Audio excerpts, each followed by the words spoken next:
pemilihan wali kota dan wakil wali kota Makassar batal digelar di kota Makassar pada 4 Desember mendatang. Pihak kepolisian tak memberi izin dengan pertimbangan keamanan serta protokol kesehatan. Pihak kepolisian sebagai penanggung jawab keamanan merekomendasikan agar debat digelar di luar Makassar dengan sejumlah pertimbangan. Salah satunya adalah kota Makassar sebagai zona merah penyebaran COVID-19.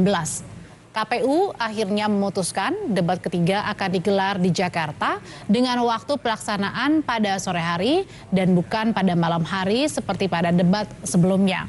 Hal ini dimaksudkan agar seusai debat, pihak KPU segera kembali ke Makassar.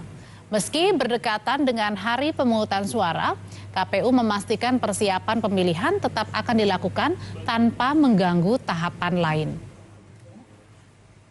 Jadi memang sebelumnya kami sudah pernah melakukan rapat koordinasi dan pihak keamanan. Waktu itu hasil rekomendasi pihak keamanan memang menyebutkan bahwa kami diminta untuk melaksanakan debat ketiga itu di luar Makassar dengan beberapa pertimbangan, khususnya soal pertimbangan keamanan karena Makassar dianggap sebagai zona merah. Kemudian yang kedua itu Makassar sangat rentan dengan penyebaran COVID-19 sehingga untuk menghindari terjadinya kerumunan maka dimintalah untuk dilaksanakan di luar sebagai upaya untuk penegakan protokol COVID-19. Jelang hari pemungutan suara, Komisi Pemilihan Umum Kota Depok telah merampungkan regulasi pemungutan dan penghitungan suara di TPS. Saat